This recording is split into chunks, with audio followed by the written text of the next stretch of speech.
and welcome back to Anaheim, California, here on the Blizzcon stage for the HGC 2017 Championship. How you guys doing out there? You having a blast? Fantastic. We just saw our first quarterfinal match where we had a dominant victory by MVP Black. MVP Black. That's hard to say, guys. Over Team Freedom from North America. And of course, up next, our second quarterfinal match, two Titans out of EU. That is Team Expert versus Team Dignitas. It's going to be an incredible matchup. Thank you for being here with us. And of course, if you're watching on stream, thank you as well for joining us. Let's head on over to our desk with Kylaris and the crew to learn a little bit more about these teams and get ready for our next match. Thank you. That's right, one of the most anticipated fixtures in our round of 8 is about to go down. It will be Team Dignitas going up against Team Expert. Joining me on the desk, actually the same people that were joining me on the previous desk.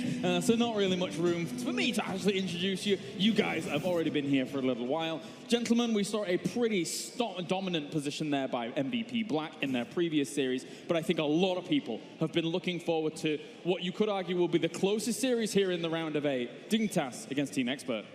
At least from the looks of it, right? We have two European teams going up against one another here. The number 2 and the number 3 seeded team from their region in Europe in Dignitas versus Expert. And now, what I'm going to say is a bit of a paraphrase here, but Dignitas basically asked, why does the heaven hate us? Why do we have to go up against Expert here? Yeah. They're the only team here that wins their group and doesn't get to go up against the North American team, as well as North America has been doing. And I'd love to see them do well.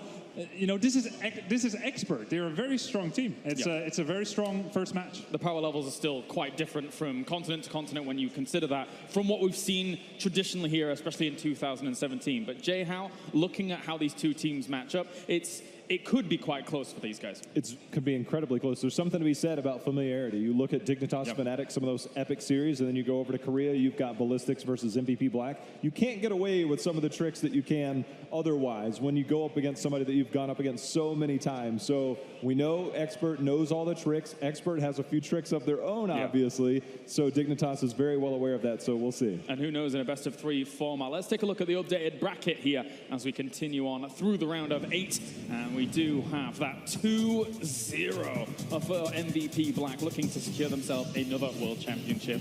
Meanwhile, our next matchup will be Team Dignitas going up against Team Expert. Skimmy, you've got the opportunity to actually commentate Expert, I believe, whilst you were at the Western Clash, as well as, you know, view Dignitas from afar, because obviously they didn't qualify for that Western Clash. In fact, Expert was the team that you could argue trumped Dignitas in being able to get that spot.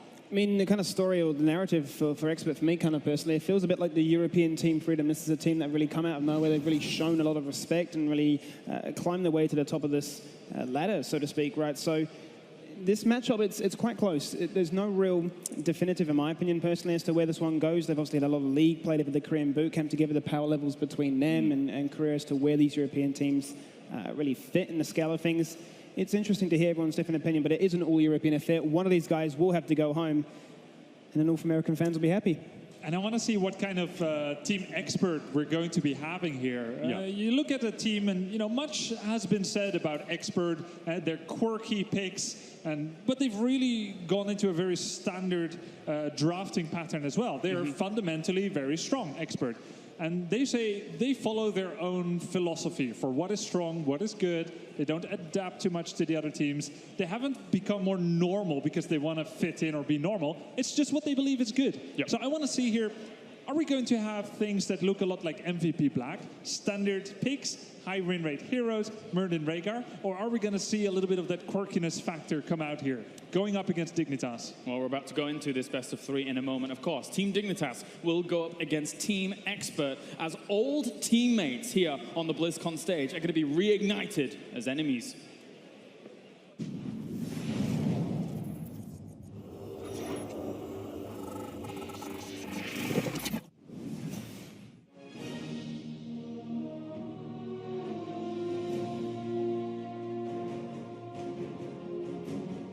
So this is my 3rd time competing at BlizzCon. I competed here in 2015, where I actually made it to the grand final.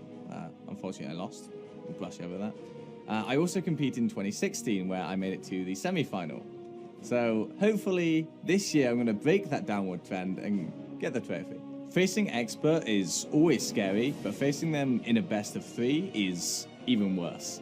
They have a lot of really cool strategies, and they love to make teams adapt. And adapting in only 2 games is really tough. For us, it'll mostly just be about playing what we're confident in, playing our own game the best that we can, and kind of just trying to respect what they're going to do, but not focus too much on things that they can play.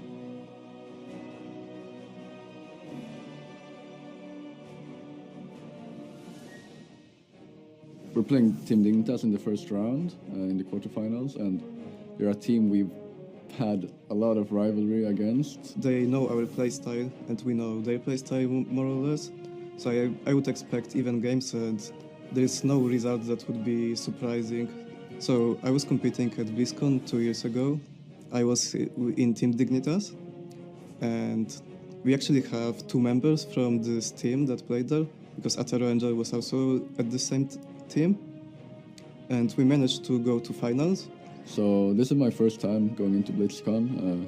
2 of my teammates have been here before, but I'm completely new, and I'm super excited to play on like the biggest stage there is. I wouldn't be as satisfied if we didn't make top 4 though, so Dignitas is going down.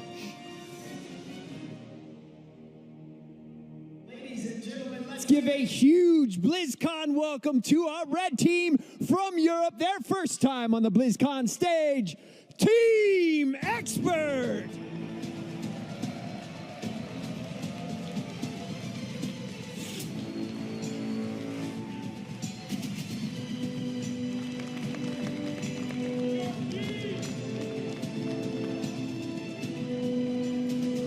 And over in the blue corner, making their return to BlizzCon, it's none other than Team Dignitas!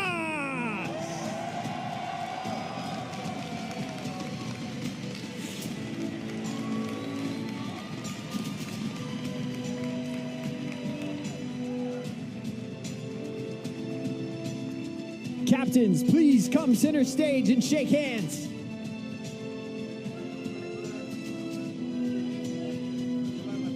Gentlemen, may the best man win. Let's head over to the desk with Kylaris and our gentlemen for more info about this match. A loud response from the crowd here as a fan favorite in Team Dignitas makes their way to the stage. But of course, it's not as cut and dry as all that. Team Expert have garnered themselves a lot of fans over the past year and have been able to perform on big stages, such as the Western Clash. The one thing I want to ask you guys, in Phase 2 of HGC Europe, there were 2 games between these 2 teams. 3-2 and 3-2. 1 winning each of those series. So it went absolutely down to the wire every single time. And overall, they were fantastic series to watch. Very, very equally matched, these 2 teams. Yeah, in every sense of the word, Kylaris, this is a derby. They're 2 different teams, but they feel almost like, in a way, like teammates battling each other. They know each other so well. They have close matches. They scrim and practice together. And they've played against each other on the podium. As much as Expert here is an underdog against Dignitas, just like Freedom was an underdog against MVP Black, I dare say this one is going to be a whole lot closer. The whole thing I see about these teams is that you reference Team Freedom as the way that Experts kind of come up, except they're about 6 months ahead of where Freedom is, right? So they look more refined, but it still seems like they're refining, as we talked about, their meta. And then on the other side, we see Dignitas after the midseason brawl. They weren't satisfied. We see Mene switching over more to the flex role, Snitch more into the carry role. Yeah. So this has been an adaptation period, which is one of the big reasons why they didn't make it to the second Western Clash. But I feel like they've had enough time at this point to kind of get into their top form. I just wonder how it's going to play out. I think mentality is going to be a big thing here. If you're coming on the train for Dignitas, they've got everything to lose in this sort of state. Bakery says, you know, I've been to finals. This time I actually want to make it to the grand final. I want to show that Europe still are that #1 region. Expert, as you mentioned, yeah, they're coming in as that new team looking to try and upset the feathers, so to speak, right? So they want to try and cause a bit of a ruckus. End of the day, though, it comes down to the ideal of it is Europe against Europe. One of these guys is not going to make it. I mean, It's going to be a tough order. Yeah, it definitely is. Of course, you can cheer for both of these teams as we continue things out in the HGC universe with the cheer bar, the global cheer bar. See our progress so far. We are so close to 27 million. I can almost smell it there. So make sure to cheer for either Team Dignitas or Team Expert over in chat, as it's all welcome indeed. You can get yourself banners, sprays, and of course, the Deadly Chaos Lizard. It's just a little bit away, so just gotta move that on a bit, get it going. Of course, right, we have now this best of three almost on the way between these two teams. Team Dignitas have said many, many times that they thrive off the crowd. They play best when they're on a stage like this, like Blizzcon. Everybody wants to be here, but I think that for teams like Dignitas, especially teams like Fnatic as well, they get fueled so much by that energy. And it's one thing to say that, but it's actually true. We've seen it. Yes, we have. Dignitas, every time where you think they are going to be losing, look at their amazing run at the mid-season brawl about 5 months ago, where they just went on a tearing rampage, absolutely leaving South Korean teams left and right, then bringing it to Fnatic, who looked much better than them, but they just, you know, they have that magical quantity, and I can only imagine that crowd over there is a big part of that reason. That's right, that's spice. Let's find out which is our first battleground here going into this best of three as we head over and we find out Dignitas is going to pick Infernal Shrines. What do you make of it, guys? I make of it that Dignitas probably picked the best map to go against Expert. Expert, several months ago in Phase 1, had some very interesting split pushes that they kind of learned from some of the teams that were here at BlizzCon last year. They got away from that, and I feel that this kind of goes more towards the skirmish style that we see Dignitas play. And if you watch them against Roll20, the Abathur composition that they did, they absolutely dominated from 2 minutes in until the end of the game. They had such control, the macro control, they feel very comfortable on this battleground. All right, we're getting into the draft here. Europe goes up against Europe here as Team Dignitas against Expert. We get into the draft, a best of three, to find out who goes on to the round of 4. Yeah, just to further J How's point before, yeah, it's all about setting up that potential. You've got that strategy, once again, being reactive or proactive. Where you're going to be looking to try and go with this draft, how are you going to be trying to utilize your composition? Is it early game focus? Is it focused on a team fight, macro, or even split push? We've seen a lot of support bans coming out so far, but we are going to have that adaptation right out of the gate. ETC banned off by the Expert. I just wonder if that's going to warrant a Murden ban. Murden has kind of been that top tier, but it also says that, wait a minute, like maybe they let it through. The Abathur composition, both teams are very adept at playing this. We've seen Mene on one side, Adiardi, who I believe they played it as well during opening week, and they had traditionally in the past, so no surprise that Abathur's just taken completely away. And how could we forget about Expert versus Fnatic at the Western Clash, where Expert, for all intents and purposes, looked like they would take down Fnatic there in that grand finals with an Abathur composition on Infernal Shrines. No way, Jose, says Team Dignitas. They'll be removing that pick. BTC off the board, Mirrodin becomes the most attractive option there. Such a well-rounded hero, really finding that resurgence as a result of this kit. Arguably so, probably his strongest iteration since he's been released. One of the things that we've seen Mene play a lot of is Tassadar in Phase 2, especially in opening week as well. He has a phenomenal Tassadar. Tassadar is one of the heroes that we've kind of seen fall in favor a little bit. His win rate has been a little bit lower, but on Infernal Shrines, he contributes to the objective very, very well. He also complements a lot of what we see Snitch do, whether it be the Bala, Greymane, things like that. We'll see if they go that route and if they go early. Another thing that's possible is that Dignitas would like to lock in their warrior now. They don't have to, though. They have an ace up their sleeves. JPL, the warrior player for Dignitas, can play Stitches here. And as the strategy for Expert is becoming apparent, Muradin, ETC, a kind of warrior choke, the most popular ones. Team Dignitas needs to answer the question, do we want to lock in our warrior now? And the answer is yes. Tyrael and Genji.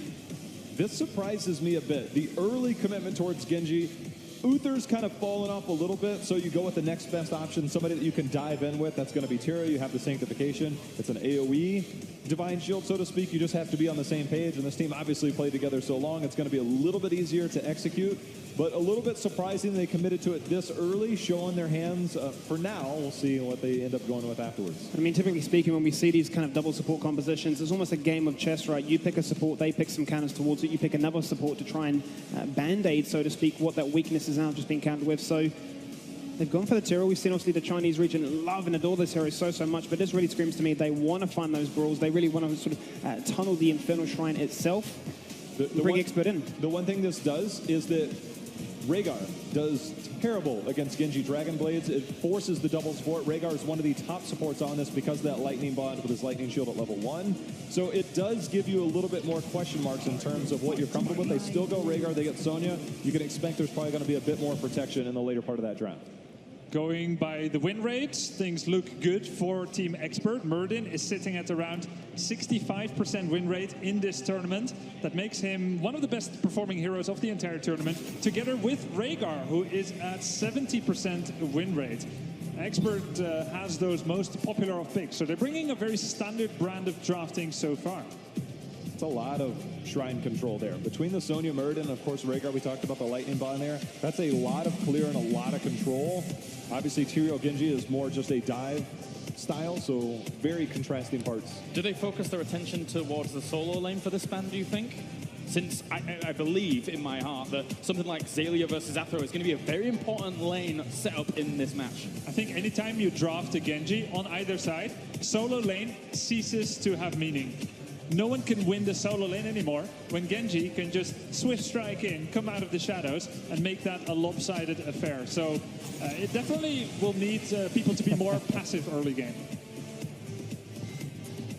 Team Expert obviously has some knowledge behind the scenes of not a common ban at all, and that is one of the huge things. Dignitas sees themselves as one of the best macro-based teams. I see them the same way, and this is one way to keep the macro focus on. I mean, this is why I was kind of like looking at this ban. What can it actually really describe to us? Both Dignitas and Expert really drafting for that sort of point control, drafting for that clash. Wow. Removing the Cigar removes that macro idea, but yeah. This is interesting, isn't it? We just described it in the first series. Genji, swift strike in, very mad dash, very long distance. Brightwing teleport in, Emerald Wind in the midst of the foes to split them up. Karazim, bonus healing, bonus movement speed. And it's an old favorite for Team Dignitas, with Bakery probably going to be playing that Karazim. This is a very apparent fighting strategy for Team Dignitas. But this is what we learned from their Korean bootcamp. They sort of discovered, so to speak, that no more is it a case of picking a strong healer and just looking to try and out-sustain. You have those weaknesses in terms of siege, in terms of macro play, but by going niche, you patch all of that. Hey, you have now a lot of damage, you have a lot of utility, you have a lot of wave clear, you have a global on that side as well. Dignitas now forcing the hand of Expert with these last two picks. An Expert needs to make a choice here. Do they go for an area of effect silence to try and break this apart? Do they go for more protection or more damage? There's a lot of options, JR. There's a lot of options, and I instantly think of Nick's hero, the Vala, and I was going to say, we have basically Vala, Tracer, Chromie are the main three. Li Ming's kind of that backup option. You got to have some self-preservation back there. The Tassadar pick's a bit surprising in this composition, yeah. But now I really wonder, is this going to be a Xaylia Illidan that we haven't seen in a while? Will be the Malthael. That's why it warranted the Lucio ban. We'll see the Malthael go out there. There's a lot of options for Xaylia. He tends to run more towards the Arthas on Infernal Shrines at times to help with the clear, help with the control. Really curious what this last pick's going to be. By going for this Tesla ban, this screams to me that, well, I mean, suppose Dignitas banning a Lucio is the case of Sonya's going to be the main part. They want to make sure that she's really amplified. The Tesla shield, much the same as the Valor, is going to empower her to do her job. But if you actually look at these heroes on the side, once again we have the argument, Murden has self-sustain.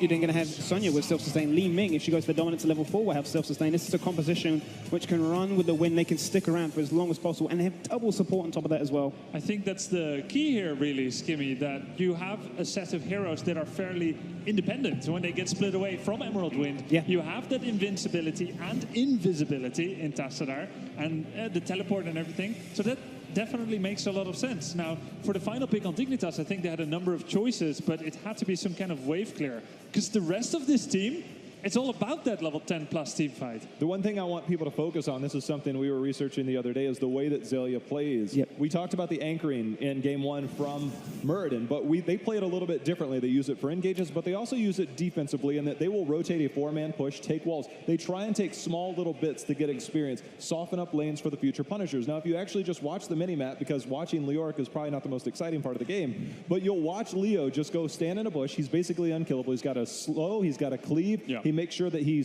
protects their flank, and then he can always Wraith walk out. It's a big part of what Dignitas likes to do. The cool thing for me is when he's going to swing that mace, they're slowed, Smite's going to come across, they're sped up. So it's a case of like, I suppose like a patchwork version of Lucio, right? We are going to go force that fight. You are not running away from us. And as you say, yeah, Leoric will be that mobile ward, always giving vision, always allowing him to be one step ahead when it comes to that macro game. There's options as well on the side of Dignitas, because if they don't want to go for the Genji Brightwing bomb, you can technically use it with Leoric and Wraithwalk and position exactly where you want to be. And Tyrael. And I'm Tyrael throw as well. his sword down. When we're ready, I'll hit Q again. And I guess you could do it on Karazim too.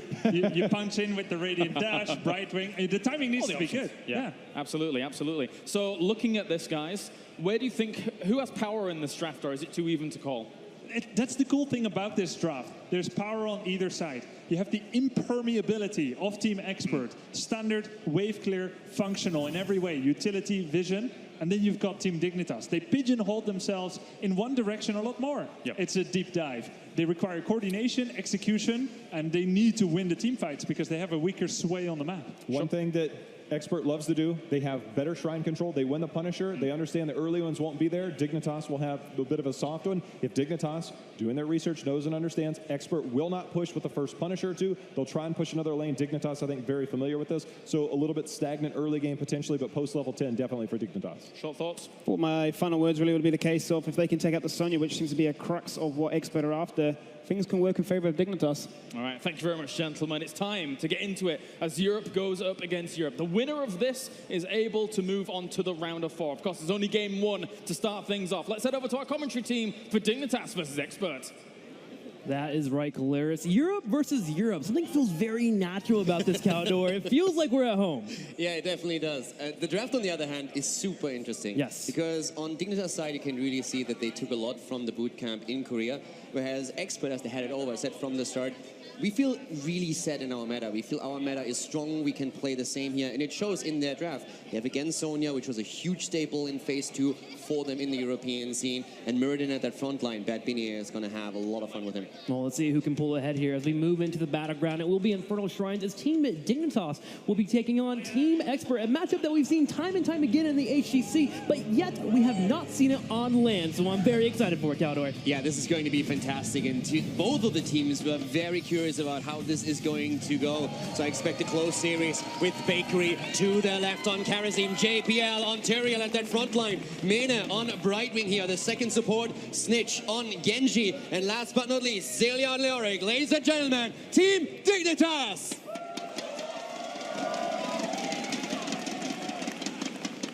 Now, there are a lot of fans for Dignitas, but on the right side, Team Expert, they are here to aim and please here. It's going to be Bad Bunny playing Muradin, a Thorough Angel on the Sonya. Following up, we're going to have ADRD on the Tassadar, Nick playing Li Ming, and finally, it's going to be Muradin being played as well. Give it up for Team Expert. This is definitely going to be a super interesting game here, since if you look at the two compositions, we talked about Expert having a lot of their comfort picks. They have Rhaegar with Muradin here, there's a lot of wave clear, Muradin has the jumps into the backline, and Sonya. It is the hero for Ethereal, and he can do so much with her, especially on this map. Dignitas, on the other hand, have a very strong draft too. Our analysts have talked a bit about how you can always try to isolate targets after level 10 when Genji goes in, or Leoric, and you want to utilize Emerald Wind.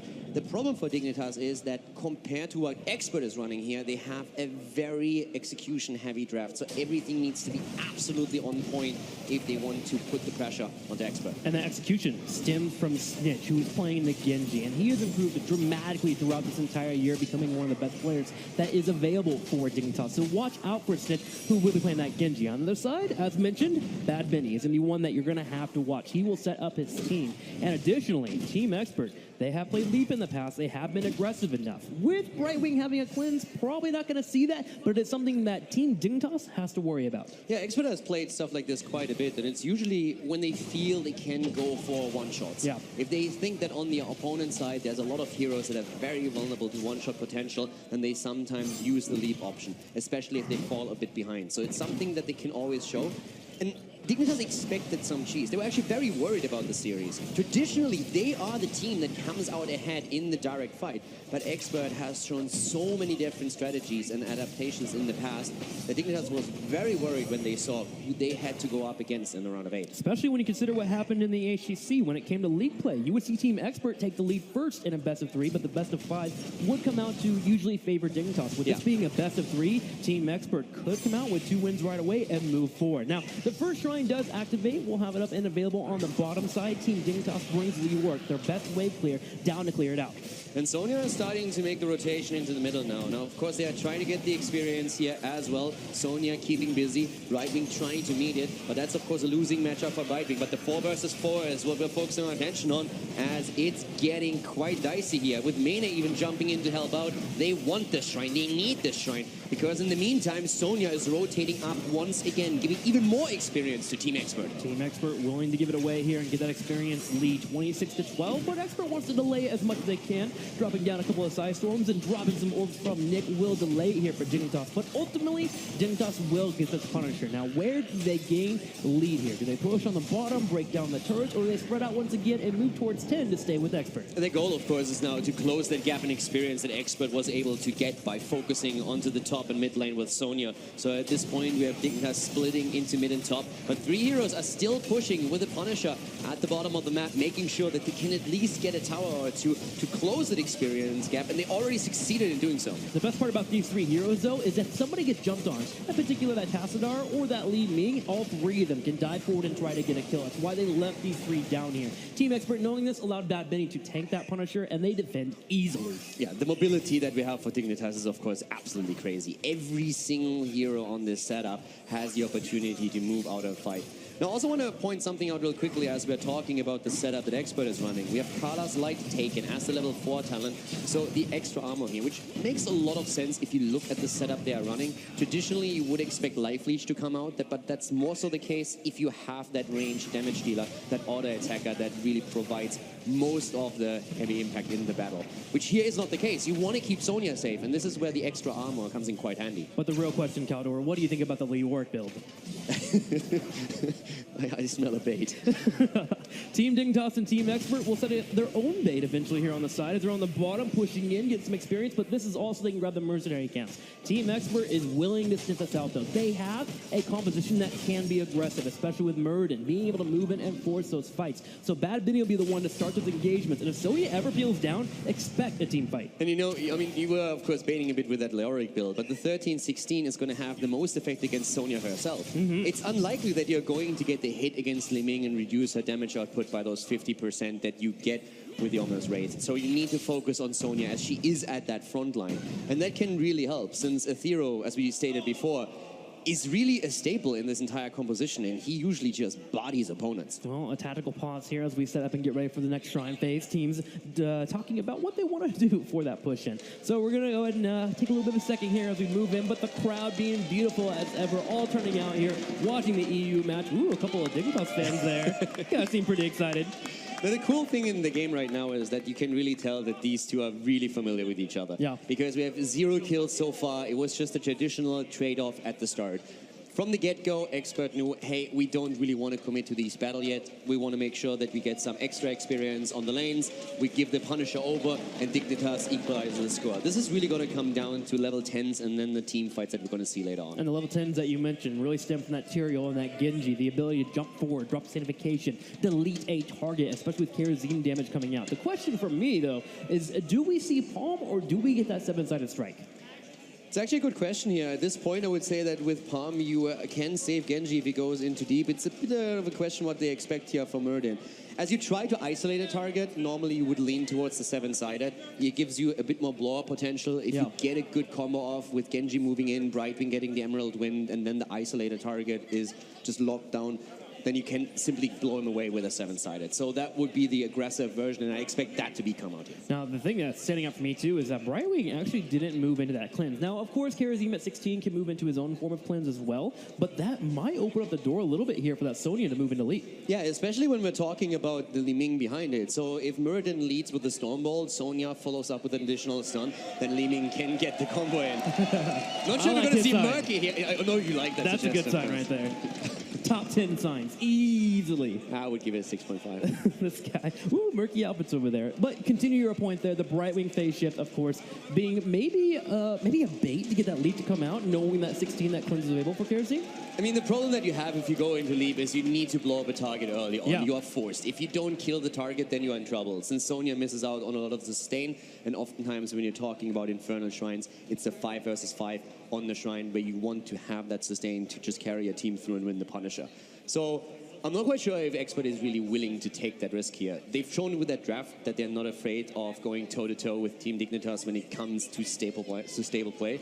But I'm not quite sure if that would be the right move here, because who are you going to choose? If you don't blow them up right away, they will escape. Brightwing has the Emerald Wind. There is also Sanctification to be considered. And if it's Karazim and he doesn't die instantly, he can just dash out. I think my argument would come from when Brightwing comes in with the phase shift and she starts that Emerald Wind, the leap can interrupt and focus the target. But it is a small timing, it is difficult. We're mostly just discussing the options that are available. But it looks like we are ready to go back into the match. And I have to stress again, both of these teams were actually really nervous when they saw who they went up against. Dignitas even more so than Expert. On Expert side, we had Bad Benny actually tweet this morning and saying, well, I would argue that we got the easiest team in a round of 8. So he considers Dignitas to be an even weaker opponent than all the North American teams that we heard the analysts talk about earlier. Team Expert laying down the gauntlet, but can they follow through? And that's what we're here to find out now as we are moving towards level 9. One level away from that 10. We do have a shrine at the very top. Leoric once again up there clearing it for Dignitas, and Team Expert once again seems like they want to move in favor of grabbing the experience, pushing the different lanes here and working on level 10. For me personally, this really comes down to execution and to concentration today. I've been watching both of these teams now scrim for more than a week, and the one thing that was very telling is that on a good day, they played fantastic, but there were so many days where the coordination was just off a little bit, and that might be exactly what we're seeing here. Great play by Team Expert as they get the kill against Bakery. Karazim a little bit too far out and immediately getting punished. Expert gaining some momentum as they're fighting for the Shrine. That's a huge kill there. First off, you get the level 10, and secondly, you can move in and put Sonya on top of that Shrine with Rhaegar, and they can answer back and get their own clear. Dignitas, with that death alone, gives up on the Punisher, and Team Expert is looking to run with it here. Grabbing damage already on the fort top left, and Team Dignitas has to spread out and work on their own 10. And that's exactly the problem now. If you are just a little bit off here, you will get punished.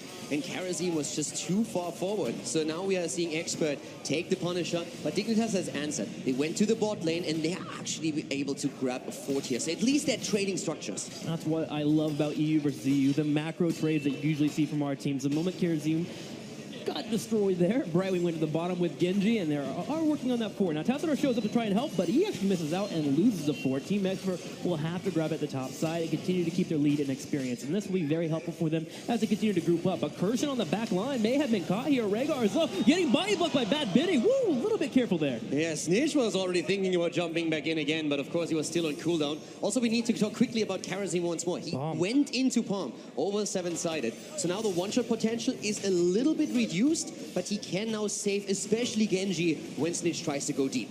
Well, at the same time, Murden has yet to pick his heroic. We have seen a lot of Haymaker. I'm not expecting it from Bad Benny. I feel like we would be moving into an Avatar, but a Haymaker against a mobile comp and disrupting their execution could be worth it. Yeah, I'm really curious to see if they commit to that. And I mean, it's Team Expert, so they didn't go into leap. We still see the Wrath of the Berserker, as expected, Archon as well. But we could definitely see a couple of sneaky plays here by Muradin if they feel that he's safe enough. And we have double support, so that might be the idea here. He still hasn't taken anything, but he will so in the fight when he's actually in trouble. For now, they're just trying to take the camp away. Brightwing still at the top, and that's one of the big assets of Dignitas, the global that they have.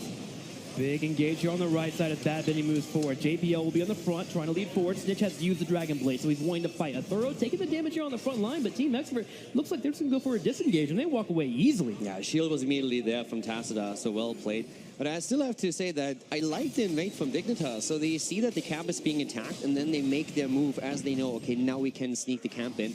Expert moves away, they don't risk too much. Keep in mind, we only have one kill so far in the entire game, and we're 8.5 minutes in. And that was the one kill against Bakery as he stepped out a bit too far. So both of the teams here playing it super cautious. playing on a razor's edge here between our two teams. Also need to note there is that Bad Bunny actually interrupted the Tyrael sanctification, or Dignitas may have gone a bit more aggressive. So Sank, while interrupted, is still available for the team. Granted, you're probably not going to see it be used. You want to make sure you have that Dragon Blade available when you do use a Sank, but still something to consider here as Team Expert moves in again here, and they're watching out for the invade that Dignitas has tried to pull off. They're actually getting pretty aggressive, and Sonya, she's coming down to join in. Yeah, Sonya is going to make that move. 13 for both of the teams. Soon going to be ready. It's going to be ready for the Shrine for sure. So this is really the battle that we are looking towards. We have a 5 versus 5 on even talents. The teams have reached the mid game here, and especially with Ominous Raid, this is something where Sonya is going to have a bit of a harder time to get the damage out.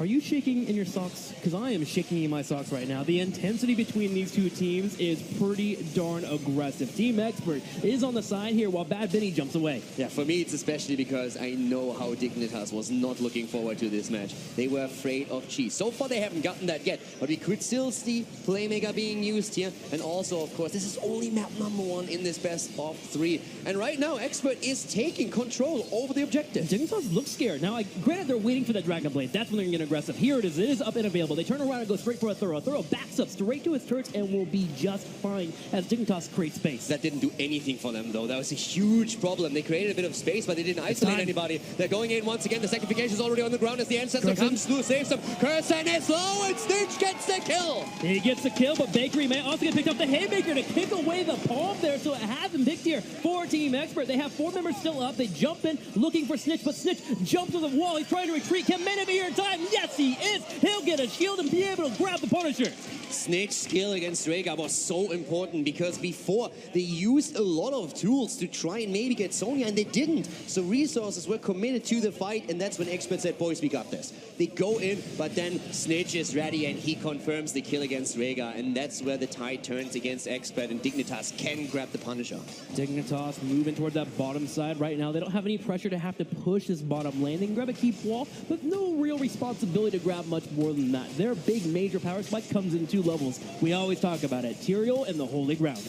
Yeah, Holy Ground for isolation, and especially around the Shrine. You have so many choke points where you can use it. At this point, it's just that level lead for Dignitas that gives them the confidence. In 1 level, they will hit level 16 talents, and that is going to be huge. They will dominate that map and paint it blue, as there's more than enough camps that they can still be taken. For now, they have to keep the paintbrush away as they have to wait for that level 16. Team Expert needs to find a way to get back in the experience. They're a full level behind, and they're going to go ahead and start spreading out, grabbing the Merc camp in the top right to get that pressure, to get them a little bit more room, and if they can, find a target. I feel like isolation and picking off the target right now is great for them if they can get it done before the next Shrine phase. And I want to see what Bad Bunny in particular does now with Haymaker, what kind of plays they have set up here, because he can always make sure that he pushes Dignitas out of the fight. If they can isolate one, even better. But I really want to see if in the end it's worth going for Haymaker to get these plays, or if Avatar would have just been the safer play here for them. The last fight, he used it on the Kira team to try and knock away the palm target. So that could be the intention here. Get the palm, drop it away, make sure they can't get the value out of it, but still will be a bit difficult to pull that off fully here. Team Expert still a level behind, but trying to catch up with their opponents as they continue to clear out the waves. And 16 about to hit for Dignitas. And the moment I see that 16 hit, I expect them to get on a target. Yeah, the thing about Expert is that if you listen to their comps, it's actually really interesting. They're a very, very quiet team in the way that they shot call. We have a lot of teams in the European scene that have a lot of passion. They get really agitated during big fights, during like intense games. Fnatic being one of them, but also Team Dignitas at times. Expert is always very clinical, very quiet, just sharing information the entire time and making sure that everybody is aware what's happening here. So once they saw that Dignitas takes the lead, the call was just simply, guys, play it safe, get the experience, let them take the map, it's fine. We get 16, and then the Shrine will be active for us to take another team fight. And Team Expert is working towards that 16. A wave in the middle should award it to them, and they can go to the top and actually fight against Dignitas. Dignitas, though, has already showed that aggression, as expected, with that 16 hitting. And we should see them try to slow down the rotations of their opponents here on the right. Snitch very good at that there with that Genji. Top lane also pushing as well. So JPL scouting out the entire team of Team Expert, while on the bottom lane, look at Brightwing. He's doing Brightwing things. Exactly. Once again, utilizing the global, as they should. And we have also Hunger of the Wolf taken on 16 by Rhaegar. So Curson wants a bit of a bite of especially Leoric, I suppose. We're seeing already Holy Ground come into play, as you expected. And they're trying to isolate one here. That so far didn't work out, but Dignitas is taking the lead now as we have Expert starting to invade the Shrine, and just as they complete also the quest on Murden. Team Expert putting Dignitas back into a corner. This allows Li Ming to shell spells constantly, looking for that big moment where she hits a big orb. The moment that happens, a throw can move in, and there it is. He moves right on in, but Snitch, he's wanting to fight. Emerald Wind to go for Nick. Nick's getting low, and Ancestor Healing does connect as Curson nails it. Curson saving his teammate, and the immediate answer. Tyrael gets blown to pieces as JPL dies. Team Expert softening up the targets first. Dignitas engages into the fight, but now they are in trouble. Murden with a deep dive into the backline, trying to go for Genji. The palm does proc at the end, but Genji still falls. Snitch has fallen, but the Punisher has risen. Azalea will finish it off. We're going to turn around with the Mark of Black King, just trying to buy time now. Finally being taken out, and Team Expert will be able to take out 3 members of Dignitas and turn around and defend the Punisher. A big moment for them. The important part really is that Dignitas was still able to claim the Punisher. If that would have failed, if Expert gets the kills and the objective, that would have been an absolute disaster for the team in blue and could have even led to the first keep of the game fall at the top lane. But this way, Dignitas has some time to recover. But you see that their concerns about going up against Expert were well founded. Expert has now taken a sliver of a lead in experience. There was a big gap before, and now Dignitas, they can't rely on the lead anymore. And Team Expert is willing to get aggressive. Bad Benny being able to jump into the fights. But you got to shout out Kirsten in that last team fight, saving Nick with the Ancestor Healing. Yes. If that had not occurred, Nick would have fallen, and Team Expert would have had to give up everything in that top side of the map. That Ancestral was absolutely brilliant. It was exactly what they needed. Snitch wanted the kill, the Emerald Wind isolation so far worked. Polymorph being in there, immediately just trying to make sure that Li Ming can't escape, can't teleport away, and then just before Li Ming dies, it's all of a sudden person who hits the ult and is able to keep her alive. Right now, the teams are, of course, aiming for more control here. 20 is still a far bit away, but we are going to see over the next Shrine phase who has the better coordination in these team fights. Bad Benny jumping in, looking for a fight. A big combo coming out from Nick. JPL will get low, but you can see the damage potential between 2 members. And he just made sure that he cleansed the Haymaker. And that was in the last second as Karazim dashed in with a cleansing touch. Half a second later, and Haymaker from Muradin hits, and all of a sudden we're going to see Genji on the other side of the map, and he would die there. No escape. So that was a last moment save that we saw. Bakery making the big plays there as Team Expert grabs the Mercs on the top side, and Dignitas continues the aggression. And you mentioned 20 a little bit earlier here. As we move into level 20, who has the stronger composition? Is it Team Expert? The one thing for Expert, which on 20 is absolutely insane for them, is first of all the Twilight Archon on the side of Tacita, but also Sonya. Yes. Sonya is such a monster in the late game. She's already a beast on level 16, but once she hits 20, she's nearly unkillable. Well, the 20 is not here yet, as both teams are about to hit level 19, and the shrines will activate. They'll be here in 20 seconds. It's in the middle of the field here. So we'll see our aggression from our teams as Dignitas is looking for someone to catch off. They were looking for a throw. Bad Benny, though, doing a great job of slowing down JPL, making it hard for him to hit the Eldruid. The way that Expert moves is also extremely nice here. Always Bad Benny shielding the rest of his team and also looking, of course, for that opportunity with Haymaker. And to get that value, he went on 16 into the Dwarf launch, which is the standard talent to take right now after we've seen the changes to level 7 for Muradin. So he can really engage behind the target. And we're already seeing all of those displacements coming to play here as Karazim dashes around, cleanses out everybody that is in need of receiving one. Here's the Holy Ground and the Sanctification comes in. JPL with the Holy Ground from Hell looks for a fight there, but Team Expert, they're able to get away, but here's a big combo from Nick. Team Dignitas pulls back, trying to be near Karazim, getting the heals coming in, while Snitch will get the face shift. Bakery so important here right Baker now with the triple dash and all those cleanses. Expert getting out once again, and JPL over and over using the Holy Ground to just push them away. Mene even here at that point with his ult, dropping it to, once again, Benny jumping in deep but missing the Stormbolt. Bad Benny not quite getting the combo that he wanted. That was their last chance to get a fight before Dignitas was able to get the Punisher. Team Expert fails and Team Dignitas succeeds. They will go ahead and grab the Punisher and continue to start pushing in the middle lane.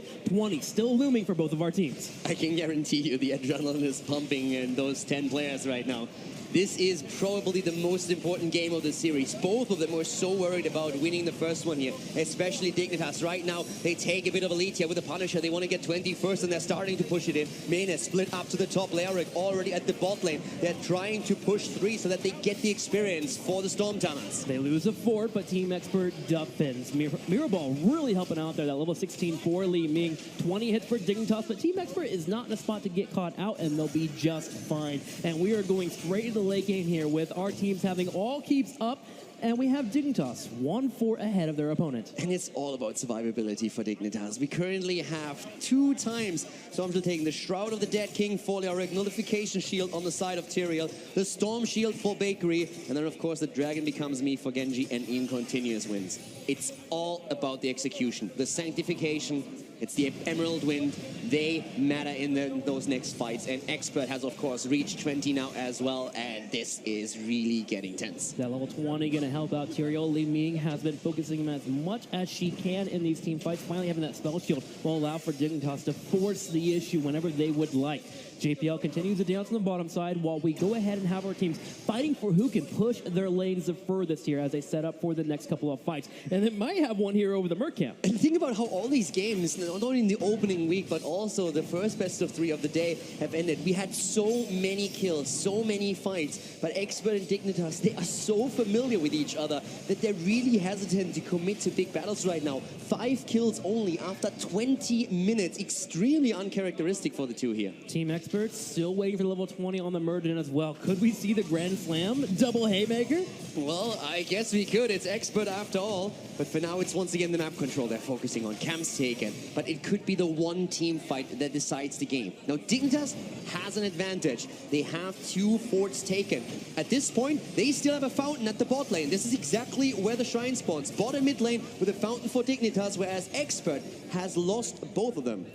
Team Expert, if they grab this Punisher, could push the bottom side, finally get a fort open, but probably not a keep. On the other side, Dignitas, they could. Yeah, exactly. They could get a keep, and with a few kills, maybe even core. So this is super dangerous for Expert right now. Especially, again, the fountain in the mid lane, at the bot lane. That is so much sustain in fights. If they move out, reset their cooldowns, and get also health back, that would mean everything for them. They're already starting the fight here. Zelia going in with a Royal Focus, making sure that he hits Sonya, reduces the damage. Here comes the Haymaker. JPL in trouble. Dignitas follows up the continuous wins already used as main is trying to create some space for his team. Snitch in the backline, trying to get a bit of damage in, but he needs to retreat, and Bakery is ready with a cleansing touch. He has to run. Nick hit a Mirable combo on him. Nice job there from Team Expert. Bad Benny, he leaves it in the middle of the fight. They turn around and they eliminate Snitch. Team Expert grouping up on the side here while Nick continues to shell away. Ethereal, he's in trouble, needs to be careful. Here comes the Ancestral. Curson has his back, and now Dignitas is on the retreat. They want to reset. They want to go to the fountain. They want to go back in again, but with Genji dead, that's becoming an issue.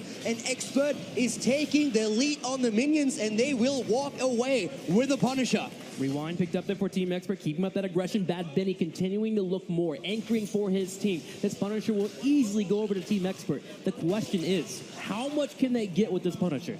They will get the fort for sure. They are going to try and push for keep here. They might even get it. It all comes down to how can Dignitas react.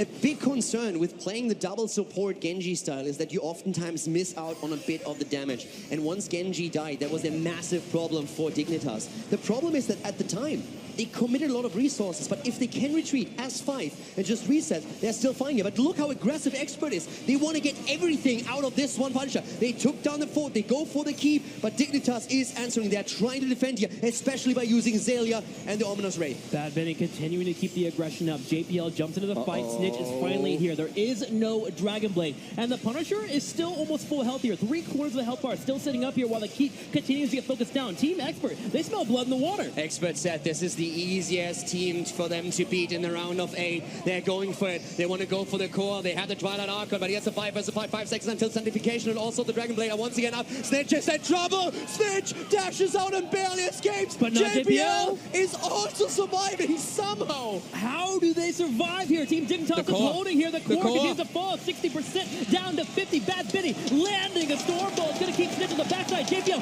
jumps forward, but it's not enough. Team Expert, they get the first win of the best of 3 series. Team Expert in the straight-up fight against Dignitas is victorious. Great play by them here, and especially after getting the last Punisher, immediately realizing how they can maximize the damage to their opponent. They move in, they drop the wall at the keep, they already put pressure on it before Genji is back, and as the Punisher with the minion waves moves through the fort, it's all of a sudden an open lane to the court, and they use it. Many wondered if Team Expert could even come into the series and take a game off Dignitas on land, and they have done so. Let's go to our analyst here and get their thoughts on the match. That is the level of play we're expecting here of the round of 8 for Blizzcon to start things off. A close, high-level spectacle that was ended by what seemed like a 3-minute fight towards the end, and all it took was Team Expert to find that one opening towards the end, Jay Howe. That was extremely impressive. Yeah, and it was kind of a weird fight for Dignitas because Snitch went all the way in there. Bakery kind of came over, kind of saving the day there on high mobility, but then the minute we saw Snitch kind of use his dash out, well, Murden goes in with that extra range on his dwarf toss, and then from that stun they followed up, and that's all it took to kind of just snowball from there. I mean, yeah, I feel like it was a big challenge here for Dignitas. They made one very interesting decision. Calder, Trickster, they touched upon it. Divine Palm, Cleansing Touch. So we don't have the blow-up comp here, where you segregate the team of Expert and try to kill a warrior. Leoric is good at killing a warrior. Karazim can be, but in this case, they didn't go with that route. So there was only one strategy remaining for Team Dignitas, and I have 2 replays to show you that exactly. Here we have a fight, and we're going to see JPL jump in, and we kind of play it slow as we are. He jumps in with that Eldruin's Might very soon. And from that moment onwards, they're going to flip the switch. Here we see, as we pause it for a second, we see now that we have taken a no-go zone here with that Sanctification. And Rhaegar is being caught in a very awkward position. As we roll it forward, we're going to see Snitch eagerly jump in there on that Rhaegar, go to safety, get out again. And this is basically how Dignitas wants to be playing these kind of team fights. As we play this on, there is a second one. Curson has wisened up on Rhaegar. He needs to stay away very far from that Genji Tyrael composition. So we're going to see a very similar engage here. As we pause it here for a second, a new target has been chosen. In this case, it's going to be Li Ming. Now, she was caught on the wrong side of the Sanctification, and she's going to try and make her way out with teleportations like this. It's a very close affair. Note Curson's positioning.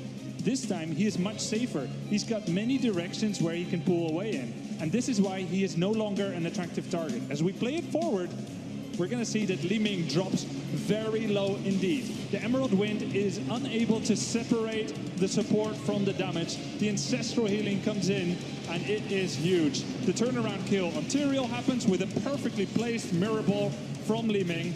And 2 more kills end up happening here for Team Expert, which goes a long way towards actually having Expert remain even in the game despite losing a number of structures. I mean, it was a little unfortunate for Li Ming at the beginning of that fight because the cleanse did come out onto her, but pressed up against the wall, it was a little unfortunate that she was in that spot. So, but still, as you're mentioning, Curson with the extra reactions after that, very, very strong to aid that target. And that was going to be key because, Jay Howe, I think you said it best in the draft analysis, Rhaegar is the #1 target here. Solo support cannot Ancestor or cleanse himself, and so his positioning was key. Yeah, I'm glad you pointed out the difference there. It's when you learn from your mistakes, understanding that it's like, hey guys, this Genji kind of hurts, I'm just going to stay back a little bit. You can pick and choose your moments a lot better. Curson, I think, did an excellent job.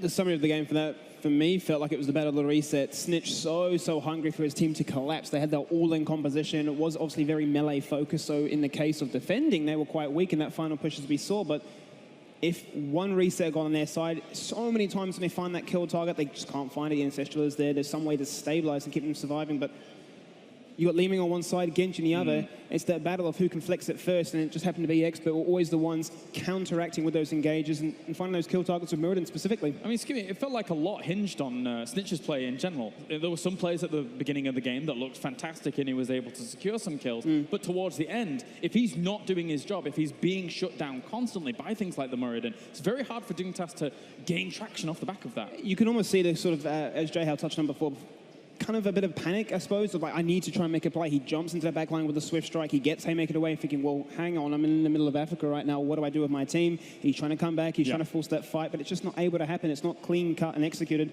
on the level that we've come to know from Dignitas. But the thing is, it is all on Snitch's shoulders. He is the only assassin in this competition. And when that is Genji, you lack the sustained damage to soften someone up. So it has to be in this extraordinary flurry of heroics that Team Dignitas finds their solace. Going up against Expert. And let's talk about execution here. Dignitas needs to hit everything perfectly. Yeah. Positionally, timing-wise, Expert all they got to do is walk away. Right. And then a very big responsibility on Bad Bunny with those haymakers to disrupt Sanctification. Well, time now to move on here as game 1 has concluded. Expert at the moment lead 1-0. We're going to hear a word from our sponsors, and when we return, game number 2. The 2017 Heroes Global Championship Finals are brought to you in part by Republic of Gamers, Intel, T-Mobile, and NVIDIA. One of the fantastic things about that game, number 1, of course, was the fact that it was so close until the very, very end. Jay-How, there is a good opportunity here for Team Dignitas to be able to bring this series back to a 1-1 situation. They obviously want to bring it back, but if we actually look at that, that was Dignitas' map choice. They'll have an opportunity to pick first pick or map choice again. I wonder what they'd feel comfortable with. Are they going to be more adept to say, hey, we want first pick this go around, we value that a little bit more? Does that get into your heads a little bit? So Dignitas, obviously, I'm really curious. Like, part of the fun up here, we don't get our program monitors behind the scenes. Right. I'm always excited to see the map. We're about to find out. In the last 2 series that these guys played, Team Expert lost both on Battlefield of Eternity and Sky Temple, but Dignitas lost on Towers twice in their last 2 encounters. So Expert is taking them to a strong map for themselves. And they've done their homework. In the group stage, Dignitas got to pick map 3 times. Infernal Shrines, Cursed Hollow twice. Cursed Hollow has been banned by Expert. They've lost on Towers of Doom. Here we go. Expert picks Towers of Doom. So Expert, very brainy here in their choices so far. Imagine that. The mad scientist at the helm leading them along with the rest of the team, of course. A phenomenal team has risen through the ranks. And now we move on to a map that is strong for Expert to round this out 2-0. Will they be able to do it as we head into the next draft to find out?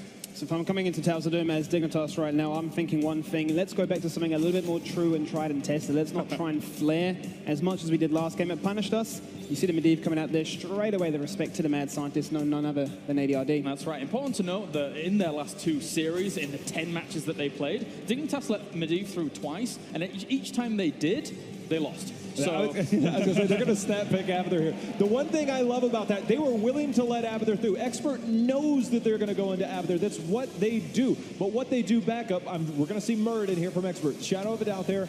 But what they do is JPL loves to play ETC. I've got a lot of stats on the ETC, but we're not going to see it. But he loves to play that, right?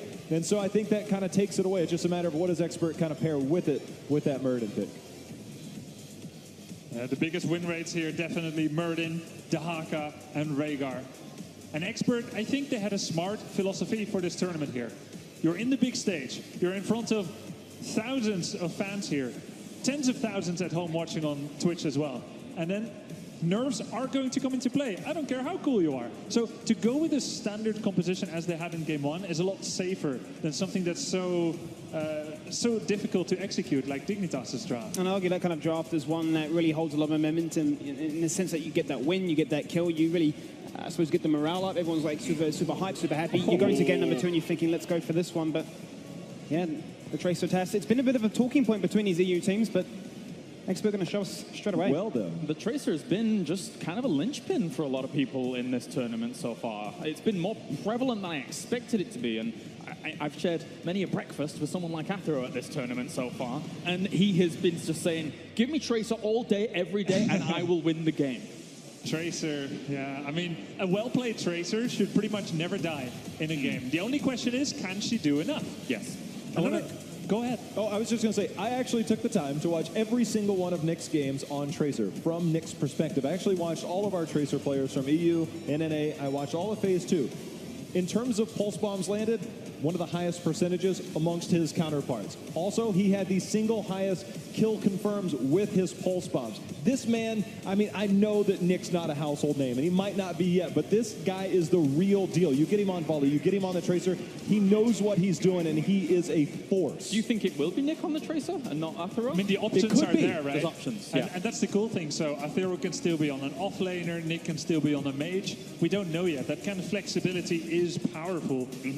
Greymane now. Very strong pairing with Abathur. Abathur Ultimate Evolution copy is fantastic on something like Greymane. There's 2 different options they could have gone for Expert in that banning situation. Tyrell's nice. Sanctification would provide ample support. Obviously, the chasing potential that we saw, which is once again going to be very prevalent here with a Greyman and a Karazim looking to dive into the back line, but could have also been Lucio as well, would have sped that team up. The Abathur hat works fantastically with Lucio as well. And the sound barrier would provide ample protection to almost emulate a sanctification to some degree. Just to throw that out there, of the 23 pulse bombs he landed, he confirmed 14 of those kills, which is an incredibly high percentage for Tracer players. There's a lot of numbers out there, but that is an incredibly high percentage. So we will see. Ethereum does play that, but on Towers of Doom, it was something that Nick played more often than not. Again, the flexibility of their draft kind of allows them to go both ways. That makes a lot of sense. What do you think that's going to be the next choices moving forwards? Any thoughts? Expert has a few directions to go. They can go with Muradin, solid, versatile, strong, high win rate. They can also pick up Arthas. Arthas does very well against both Karazim and Greymane. He can't be the only warrior to defend against this, because we're going to be dealing with double Greymane with the Abathur copy. So you need two heroes that can defend either of the Greymanes effectively to protect a Tassadar and to protect the main support here for Expert. So this is the choice they'll be making now. What do we pick for that? If I'm looking at Expert right now, you've obviously gone into that direction of we've gone for a Tracer pick composition. Let's try and keep that theme up. Let's look for more dive. Let's look for more opportunities to try and find those kills. Muradin, Arthas, as you mentioned, the hard CC is there, but they're going to go for that Varian, which is an old counter really to the Tracer, but now they're going to flex it with Garrosh obviously being that new taunt buddy. He's going to bring it back OG. So that's interesting. Rather than defending double Greymane, we see an aggressive move with Varian and Liming picking off a single target, adding a little bit of wolf bite, and you've got a recipe for a big burst on a single target. You know, there's nobody else with protected, by the way. Then Varian? Varian's there, Medivh's there, you know. Yeah, it's true. Uther's gone, Medivh is gone, so going for that single target blow-up comp is very smart for Expert. Now, Dignitas still has a choice. They can go double warrior here. They see what Expert is putting on the table, a lot of single target blow-up, so it only makes sense to go with heroes that can protect themselves under such circumstances. Could Leoric come in again, potentially? Oh, yeah. Yeah, I think so. By the way, I think they expected the Varian the last time they played on Towers of Doom against Dignitas was earlier in Phase 2. The Varian was the counter towards Tracer that game. Oh. And there's the Xayah Arthas. That's an old combination that they ran a long time ago, back when Alex the Pro G was on their team. Muradin Arthas used to be their absolute go-to as a front line to be able to coordinate with one another. I love this by Team Dignitas. I expect to see another Divine Palm coming out of Karazim. He will protect either himself or Greymane. Muradin and Arthas can take care of themselves. Dignitas has an absolute firecracker of a draft here, and I wonder if Expert will be looking for solutions to deal with this. This final pick for Expert now, because let's talk about this. Varian isn't that strong until level 10. He's looking to try and actually get to that sort of stage of the game. Generally speaking, you look at a global or some strong wave clear to try and get an XP generated, try and find yourself in that position. Dignitas, with what they've shown so far, yes, they've got the Abathur for the split push, but then they've got a very sound foreman that are looking to collapse, are looking to abuse that levels 1 through 9. I think Grubby makes a perfect point here, because with all that protection on the backside, Tracer can't be your only damage dealer. They might end up flexing Ethereal onto the Tracer and getting some range damage here for Nick. Instead, they opt for the Leoric, which has that percentage-based value. So dealing with that heavy front line, those big health pulls, they end up getting the Leo. I'm actually a little bit surprised at this. Yeah, same. Leo leans a little bit more heavily towards both map control as well as damage against warriors with that percentage-based drain. Final note for me is going to be that Expert would love to get to the late game again. Level 20 Tassadar, Twilight Archon, just saying, last game, the cooldown was available again, and he still had the Twilight Archon available. That kind of Infinity Archon is absolutely amazing. But before level 20, I don't know if Expert's draft looked that good. It's really interesting, the changes that we see here. Putting Snitch, he used to play a lot of Vala, he used to play a lot of Greymane, and so there's a lot to be said there about the carry style. Obviously, the Genji last game, I think he's more comfortable, but it feels weird because Mene, it's like he's like Merlin's ghost, right? It's like he used to be the Mage's master, and now it's just like, all right, well, you're now our Abathur player, which used to be Snitch's role. Said it before, said it again. I think that the initial early game for Dignitas is fantastic. It's strong, and it's going to come down to Expert manipulating the map in such a degree where they don't feel that weakness from the early game. They don't find themselves compromised or caught in those situations, which Dignitas are hungry to find. If Dignitas find this early game, I feel like it's very hard for them to release the pressure that they generally sort of capture. But Expert, after last game, anything's possible. Well, it's a good map for them as they have beaten Dignitas in the past few months twice on this map. We're heading over to our commentary team now as Towers of Doom might decide Team Dignitas' fate here at Blizzcon. Dignitas possibly on their final lifeline here pulls out a composition that they are very comfortable with, but will it be enough for Expert? It's going to be definitely extremely interesting. The first map, as we said, Dignitas was worried. Now they find themselves behind, and it's just a question of whether the draft for Team Expert is good enough. Interesting variant choice here as well. Maybe even trying to pick it away from Team Dignitas. Yeah. But if that was the intention, which to be honest I doubt a little bit, then it backfired hard. That's right. I'm super curious, especially how the Abathur is now going to change it as the X factor in the draft. It's been a few weeks since we've seen a variant for EU, but let's go ahead and hop into it here. Game number 2, Towers of Doom. There is a chance for Dignitas to tie up the series or Expert to grab the 2-0 and move on to the semifinals. Yeah, this is going to be exciting one way or the other. We have 2 of the left in blue. Once again, our European team, our first European team with Bakery again on Kerosene. JPL on Merdin at the front line. Mena plays Abathur for them. We have Snitch on the damage with Greymane. And of course, Zelia on Arthas. Ladies and gentlemen, make some noise for Team Dignitas!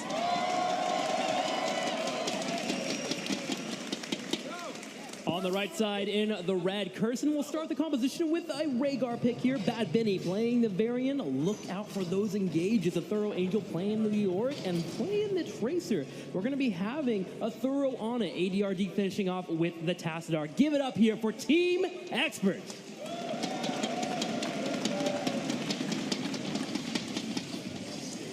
There's definitely a lot to talk about here, but let's begin with the level 1 talent on the side of Abathur. Mena chose to go into the pressurized glance, which of course tells us already that it's going to be a heavier symbiote focus for especially Greymane, but also later on Arthas and even Muradin. Even Karazim can really benefit from it, and with the high mobility that Karazim has, he can chase down targets together with Abathur.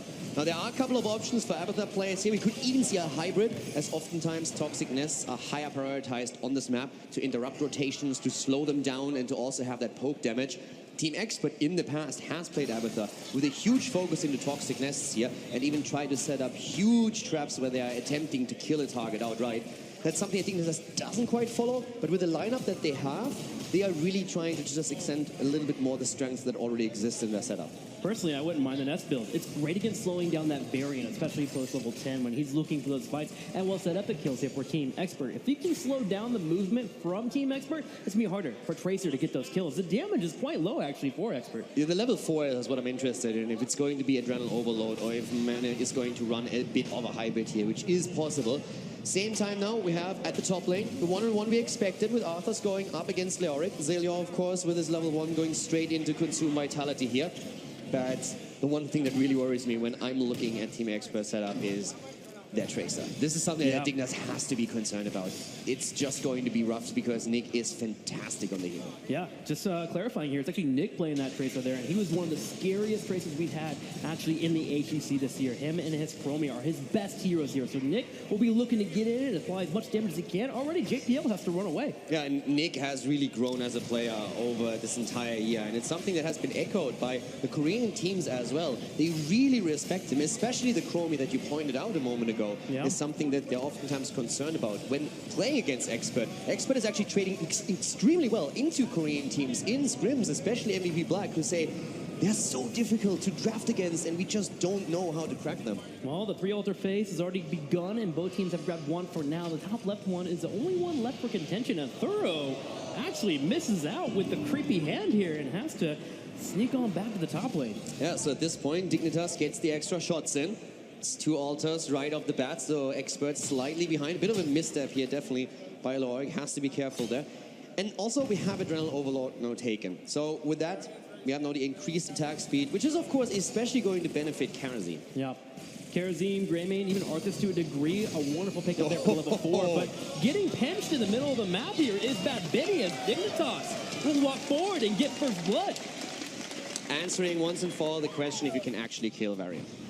The answer is a major yes. But the problem is he still has to go to level 7, and that's where he becomes unkillable. But Team Dignitas definitely coming in here and making noise already. However, look at this top lane. A Thorough is really pushing Zelia back. Yeah, but as you said, Dignitas is looking for the kills now, and they have to be aggressive, especially with them being behind in the best of 3. You need to win this map and force the third if you want to somehow stay in the tournament here. And JPL at the bot lane, still dealing with Nick, and at any point, if they later on can just chain the lockdowns, get a Stormbolt, a Howling Blast, and somehow lock Tracer into place so that Greymane can capitalize off those lockdowns, off the CC with a kill. That would be fantastic for them, since Tracer is still the main damage dealer for Team Expert. It's going to be difficult. Things will get better, though, for Dignitas at level 10, with Go for the Throat being an option for them, diving towards that Tracer and trying to eliminate her. Team Expert and Dignitas are doing pretty well in terms of experience, pretty even at the moment as they work on grabbing the camps here, the bottom side being pushed in, though, as Dignitas grabs all 6 of them here as Rhaegar went to the very top. Mena with the Vileness now, the movement speed slow on level 7 for Abathur, so still trying to slow these rotations down a bit. But Expert has a heavy focus onto the top lane, whereas Dignitas is attempting to control the oh-so-important bottom lane of the map. And they grab the bell tower. 5 versus 3, because we still see Xaylia holding the top lane. That's going to be huge here for Team Dignitas. Grabbing that early allows for them to anchor on that bottom side. Now, luckily for Team Expert, the altar's on the top left and the top right side. So if they come up here and get one of the trade-offs, they can then go to the bottom and try to get the best tower back. But the trade works in favor of Dignitas. True. If they can get it, that's fantastic for them. Curse, on the other hand, is already channeling through, and so far Dignitas has not started their own. Question is, does Expert really feel comfortable enough to just move in? And they don't. They let it go for now. They trade the 3 shots against 5 and accept that they will be at a bit of a disadvantage for now. Both teams just looking to get to 10 here. Dignitas showing more aggression than Team Expert. Expected that change when both bombs become available, and also Varian when he comes online. The ever so important taunt, going in for the engages, locking down a target and attempting to blow them up. Yeah, right now the top lane is where Expert is focusing their attention to. Now they have 2 choices here. They can either attempt to take back the bell tower at the bot lane, but they don't really feel confident enough to go up against Team Dignitas toe-to-toe in these fights just yet. They are focusing on the top lane instead, trying to at least trade for a bell tower on the opponent's side. But Xaylia is always there. And Abathur is the X Factor. He always helps out, and we see it again. Xaylia moves in, Abathur jumps in with the symbiote, and immediately Aethero and Curson have to retreat. I love how safe, though, Xaylia is playing. Even with the Abathur hat coming in, he's not chasing past the line of minions that get destroyed there. He knows that Team Expert could show up, and Team Expert has shown up. They bring all 4 to the top. They want this 4. They want level 10. They're done with it. They're saying, okay, 2 are not enough. How about 4? Can we get it now? And even with Mena and Abathur, Xaylia just says, all right, this is not working out here. But Dignitas responds beautifully. They grab both mercenary camps here, getting 6 sappers pushing on the bottom side. And if they can get a couple of these to peel forward, Team Experts can take more shots to the core. Defending this will be difficult. 10 versus 10 as well. Leoric in the mid lane. That's where he meets Arthurs. Down here, Varian is trying to stop them for now. But as you said, any shot that they can push through would matter in the long run. But so far, Expert is doing well with the defense. But they are spending a lot of time as the Arthurs are activating again. And Expert has pulled it off, at least for now. Bad Benny protected enough there to make sure he's set up and defending against the push coming his way, and now they will step forward, and they have 2 things they have to do. They can either A, go to the top left here and try to circumvent and go for the fight, or take back this bell tower, and they've chosen to elect to stay back here on the backside, allow Leoric to be in the middle lane, soak a little bit, and delay the top altar while they attempt to take this bell tower back. Mena currently positioned in the mid lane with Abathur. He could move to the top and try to slowly whittle away at the ammunition of the fort. We have the channels going through in the meantime, and that's the first 4 shots fired. Expert goes down to 23 against 33, but we have 1 altar still available. Expert opts to take down the bell tower on the bottom of the map, though. And they're going to give away the altar. A few more shots going for Dignitas as they take a very, very clear lead here. 33 to 20 of their opponents. The problem is Team Expert map control is going heavily into their favor. And of course, we all know that this is a map where in the early game you can give up a lot and come back swinging later on in the game when your entire composition just gains a lot more momentum. And that's what Expert is doing here. They are sacrificing an advantage in the early game, even though it is an Abathur composition that they're facing here, and they are willing to play for the late game. And at this point, they hold 5 against 3 of the bell towers. They hold 5 and 3. Mercenary camps being grabbed from Dignitas. This continues to be their game plan. To steal away the mercenary camps, they can clear it quickly with the Kharazim and the Greymane. And they grab the second one on the right. Now Team Expert will be forced to defend, but is this the time that they decide to go ahead and elect for a fight here? That Varian is ready to charge forward and bring the taunt. Leoric is at the top lane, so it's very unlikely since Abathur could help out right away. But talking about taunt and talking about Leoric, with taunt being used, March of the Black King can gain a lot of value in these fights if that is synced up properly. So there's definitely a lot of blow-up potential for Team Expert if everything is locked into place. Now, Leoric pushing the top lane is going to give Expert potentially leading experience, and it's very unlikely that Abathar can stop that push. And at the top lane, there is now even a camp moving in, so someone has to react to it, or that's going to be 3 shots for Team Expert. Nick is going off right now. He just stopped 3 sappers from charging forward and jumping on top of that bell tower, but bringing in that melee strike there from Tracer. And now he's looking for a fight. He moves in, does some damage to JPL. Not going to be able to get a kill, it looks like here, but he pulls away. And Team Expert is showing they're not afraid of their opponents. They just need to find the right fight. Yeah, they're definitely in a position where they're willing to take the 4 versus 4. But as we saw with the picture up at the top lane, that camp went through. That's 3 points off the core of Dignitas, so they're down to 30 hit points on the core against 20. Still a comfortable lead, but they need to be careful, especially since Expert is now hitting level 13 a bit faster. 13, that's it. Leoric is on his way down, but carries him on the backside. Bakery is doing his best to grab the altar, and he gets it easily. Mane goes forward, but this is an Ultimate Evolution clone. If it falls, it's no big deal. But they were able to get the altar. That's a big deal here. They actually pushed forward so much that Expert had to retreat, and that time window was used by Dignitas to channel through. That was actually extremely well done, considering that they had talent behind. It was brilliant. Team Expert needs to turn up the fire soon here. They're behind 30-17. Things they can do: get aggressive on the mercenary camps, try to force their opponent into a scenario where they take a fight finally. The thing was that Team Expert was a bit slow in that rotation. Leoric hanging in the middle, getting that 13, finally decided to pull on back, but Dignitas right now is just very courageous. They are very willing to move forward consistently, and once again, they take another merc camp. Dignitas can't let up. That's the problem they have right now. If at any point they really lose control over the game and Expert gains momentum, that might be the end for them. So Expert is trying to gain that advantage, gain that momentum, but so far they haven't really found the targets yet. Nick is always poking away the entire time, but we have a flank coming in as Arthas goes in, tries to lock down, doesn't hit Nick though. Tracer moves away, but Abathar has retaken the bell tower up to the top. That he has. It means 4 for 4 on terms of shots here for our teams. Bakery goes forward. A Stormbolt will connect. JPL having the flank there. ADRD using Dimensional Shift to get away. Nick also getting hit with the Howling Blast. Dignitas just seems to be outplaying Team Expert at every single turn. But Expert is doing a fantastic job with at least the Zero just moving from lane to lane and making sure that he gets the experience for his team. They are still a little bit ahead.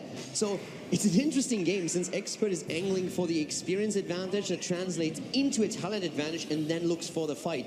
But Dignitas is really keeping the distance really close. And Min in particular is just soaking experience everywhere, but also jumps into the team fight when he's needed. As I tell my Rainers in Hero League, at some point we have to come fight though. Team Expert needs to group up and get into an engagement, and this may be the chance here. 3 altars spawning as it will be the 5th phase here as Dignitas and Team Expert are looking for a few more shots on the core. Abathar moves forward. He could go for the channel here. We already have Muradin anchoring for him, making sure that he is safe and protected, and a potential interrupt against the Thera as he tries with Leoric to channel through. JPL is there. Shots are fired, literally. Bakery once again trying to do the same down here, but Bad Benny moves in and makes sure that he gets the interrupt, at least for now, and they are trying to get that second one. It looks very likely that they will get it. 2 altars against 1 once again, and that means that Team Expert is down to 9 points on the core. 26-9, but they do get a bigger advantage in experience. Only slightly, though. About a quarter of experience over their opponents, but it might be enough to get them towards level 16. Team Expert was aiming for 2 altars during that phase, but Dignitas, applying the pressure, using Abathar wisely, are able to continue to extend their lead. And they're looking to go ahead and dance on the side here. If they see an opportunity, they go in, but Dignitas doesn't have to do anything that requires too much pressure. Expert is going to give this one up. They're half a level away from 16. They know they hit it faster. They don't want to fight for this camp just yet. They want to get 16, and then they will try to be aggressive and make a few moves here. But they are running out of time. It's 9 points on the core. That is just not enough to play games here. Main is going to lose that copy, but they are winning the bell tower, and that is huge. Leoric at the top lane is reacting and trying to pay them back in kind. Very likely to claim it in a few seconds, but both of the teams are nearly at the same time hitting their 16. Expert needs to, at some point, just go for it. Dignitas and their superior control of the mercenary camps are proving to be a bit too much here for Team Expert. Sure, they're even in experience, but way too far behind and losing out on their bell tower on the bottom right. You remember how long it took them to take this bell tower back last time? Now in the late game, when Dignitas has more kill potential, it's even more difficult. And Leoric didn't get the one at the top lane yet. He will eventually, but he's missing down here now. Cleansing touches there for Dignitas. The power tower spike is huge for them, and they're trying to use them right now. The big engagement tool with Muradin, now relying on 16, finally on this Swarf launch. They have 5 of the bell towers. Leoric will grab the top, but Dignitas is putting in the pressure, and they are the ones looking for the kill. Nick sidesteps and engage there from JPL, just barely not getting hit there with the heavy impact, able to back up, harassing where he can, but he has to be careful. One time if he gets caught here, he will fall victim to Dignitas as they continue to control the bell tower on the bottom side. The top finally does fall here as Team Expert will be able to grab the bell tower back. Mena's going to shift position with Abatha's body pretty soon to put the pressure on over there. For now, though, they are still aiming for the next altar. And if they can channel this one through, there would be 5 points on Expert's core. Boss plays are still available here as well. This is getting closer and closer, and Team Expert, as we said, they're running out of time. They have to take a chance at some point. Both teams fighting over one lone altar. JPL and Zelia move forward to control the choke on the right side. They're going in, they're trying to go for the kill here, but immediately Leoric is already moving out. Zarkin is being popped by 80 already. It's strike. March of the Black King. Oh my god! A thorough gets a huge value of March of the Black King. He turns around. He wants more. JPL finally helps secure the kill, but Nick is looking for the clone. He takes it away. JPL backing up here, hoping to heal on up. And at the same time, we actually see Bakery using the palm on the clone here. Clone is destroyed, but it's still a 5 versus 4, but it is Expert who gets the channel. 22 points against 9. This is still back and forth over here. And right now, it's 17 versus 17. Dignitas is on the move. Once again, they're trying to control the camps. They know that Ethereal is not back just yet. They aim for the kill. They want Tassada, and they might get him. The Ancestor healing does miss, but Zelia gets focused down. Will he fall? He does. Curse goes in for the bite, gets the kill. Snick's trying to retreat here. Nick, he wants it. He has to back up, though, with the tower hitting him. And also the bell tower is retaken. They need to retreat, and they need to retreat fast. Bakery, does he have the dash? 2 seconds. It doesn't look like it. He barely gets away. He gets the cleanse in, but Bad Benny is already waiting for another quick charge, and he doesn't get it. Taunt was ready, but JPL with a stun. JPL with the save there, but Team Expert with it all said and done gets a 1-for-1 trade, but they take back the bell tower. And this game is not over by a long shot. 9 points are all you need here. 9 points against 22. Expert is starting to take the camps, and they have some momentum going for them now. We have at the top lane the bell tower that will be reclaimed as Greymane moves in, and Snitch, with the help of Abathar, is going to have an easy time reclaiming it. But with Snitch being in the top lane, it's a huge tail to Team Expert. They know they can go ahead and commit to the bottom left bell tower. They move straight on in.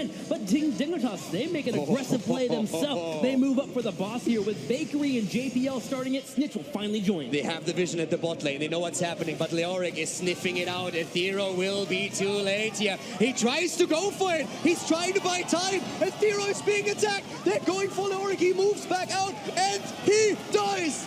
No, he turns around with the punch. He's turning around here. Baker's getting low. Finally, he will fall. Team Expert made the call to give it up, but a thorough almost taking a trade there. If that March of the Black King would have kept him alive long enough for them to come and help him, that could have ended in a disaster for Dignitas. I saw him die 3 times there before he actually went down.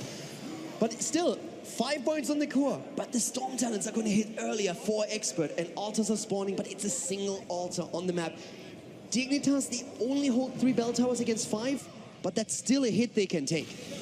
Dignitas may have to consider to give this up. Right now, they're trying to force a fight, and Team Expert is doing everything they can to evade said fight. Zelia taking some damage here. Cleanse will be used there, as we're going to have the Kerosene coming in and saving the day. With that 20 about to hit Dignitas, they give up a few shots here. 5 will collide with their core, but Team Expert are trying to catch them on the retreat back. 20 isn't there yet, but they're trying to take the camp down. 1 last pumpkin, 2 pumpkins still surviving for now.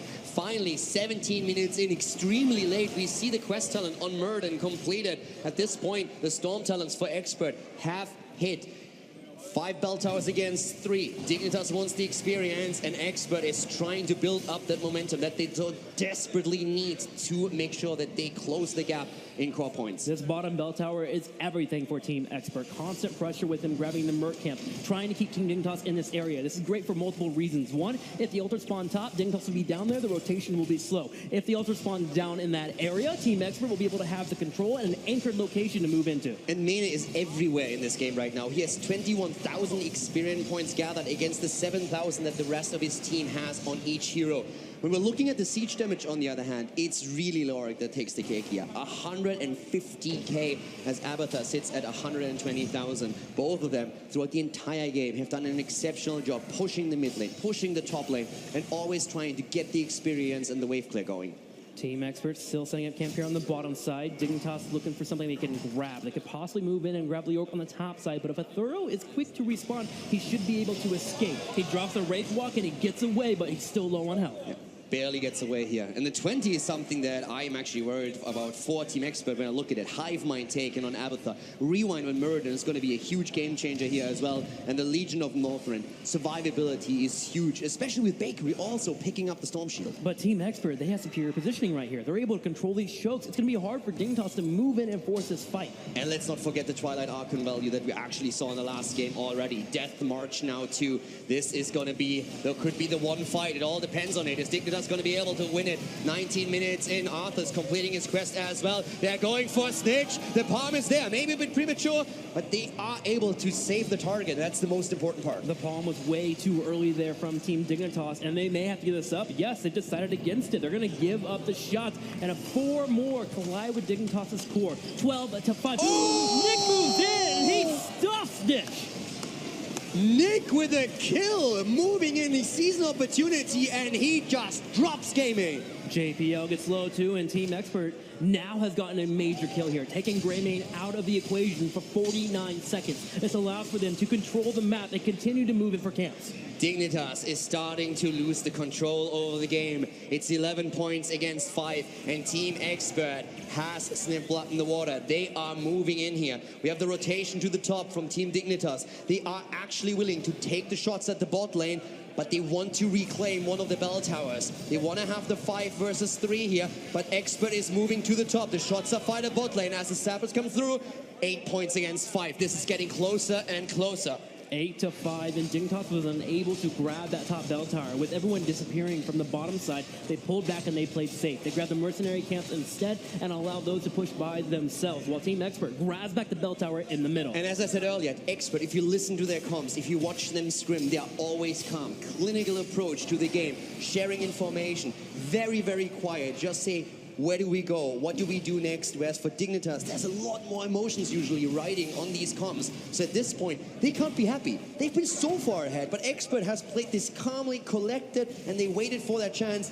Dignitas is getting nervous here, and you can tell by watching the game. There will be one more piece available for both of our teams in about 20 seconds, and that is the boss. It will be spawning to the very north here for our teams. Leoric continues to double soak top and middle lane, and luckily for Team Expert, they have control on the bottom left side, and they're forcing a fight on the side here. Varian, he's protected. He's kiting backwards. Here comes the Ancestral. The shots are going through at the bot lane, but Dignitas wants to fight, and they're getting it. They're trying to go in once again, but at the same time already have the shot. The palm is connecting this time. Snitch is still alive. They're trying to go in. Here comes the Avatar copy as they're trying to get the kill against Nick. Nick moving away on Tracer barely. Mena about to lose the copy. Here comes Muradin. Tracer is down at 5 versus 4, but Dignitas finds themselves on the run as Leoric is still at the top.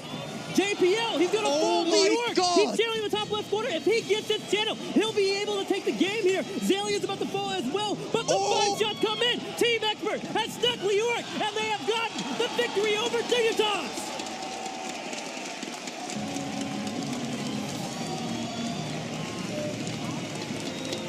Team Expert take the victory. Dignitas looks for the 5 versus 4. They accept the camp at the bot lane to go through, and they bank everything. Their tournament life on the one team fight, and they end up losing it. The 4 versus 5 goes over to Expert as Leoric is at the top and channels the altar through 5 bell towers against 3. And Expert is victorious and proceeds to face off against MVP Black in the semifinal. You talked about it. Team Expert, calm, methodical, and it showed there. Their entire tournament life going to a game number 3 may have been on the line, but they still called Leoric. Go ahead, run to the top side, grab that altar. He even went to the other one there, knowing Abathar could delay it if need be. And he tried. He tried to. And we saw the win go over to Team Expert. Gotta love the calm gameplay. Absolutely insane here as well from Dignitas. They just said, we have this one chance. Let's take the team fight. We have vision on Leoric. We can take a 5 versus 4. And they got the kill against Tracer. But then all of a sudden, Muradin falls. The entire rotation gets slowed down. Abathar can't stop Leoric from channeling through. And with the 2 camps that have been pushing through just a little bit earlier, and the 1 tower taken, it was just enough for Expert to take it with a 2-0 against Dignitas of all teams. Ridiculous. Well, enough from us. Kevin Johnson is ready on the stage there with Bad Benny. Let's go over to him. Thank you so much, Trixler. I am here with Bad Benny. You are a visually relieved player here. You are so excited, I can tell. I got to tell you, when we heard the interviews from Dignitas going into this match, they were concerned with a best of 3. You might pull out some kind of crazy cheese strategies or something like that. You guys played solid, clean, heroes of the storm. How are you feeling right now after that victory? As you said, very relieved. I honestly had no idea how it would go, because Dignitas series usually go to like the length, and then it's a coin flip. So we're very happy we managed to do a 2-0, and yeah. Well, you should feel very confident, and I have to ask you right now, does this win really seat you guys as one of the best teams in the world that can stand with the Dignitases, the Fanatics? Do you feel that way? Do you have the confidence that it takes to win this tournament? I have the confidence, yeah. Fantastic. Okay, so going into the semifinals tomorrow, MVP Black, what are you thinking?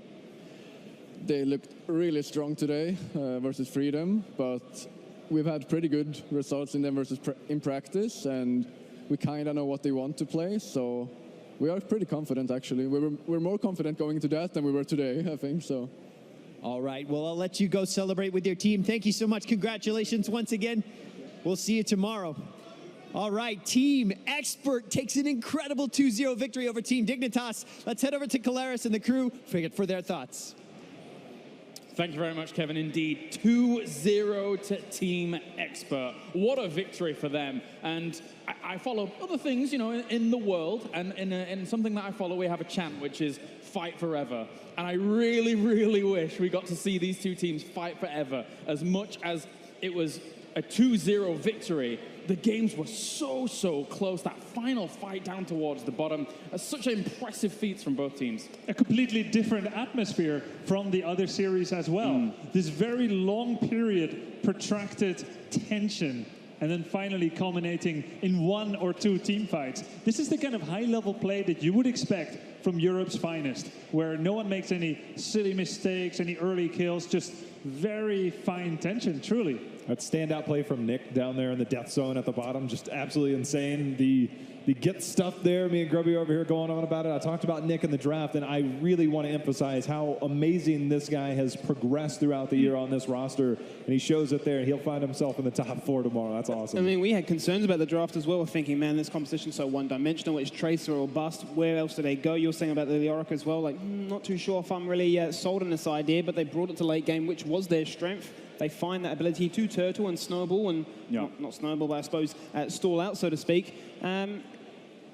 Yeah, I mean, it is like that. Expert needed to get to level 20 in order to have a fighting chance. Yeah. They were very far behind on core shots by that time, but Tracer is going to end up being instrumental. Let's jump into this replay here. I've got 2 short, really cool moments here. They're not going to be incredibly technical at first. We see Nick here as we play the game.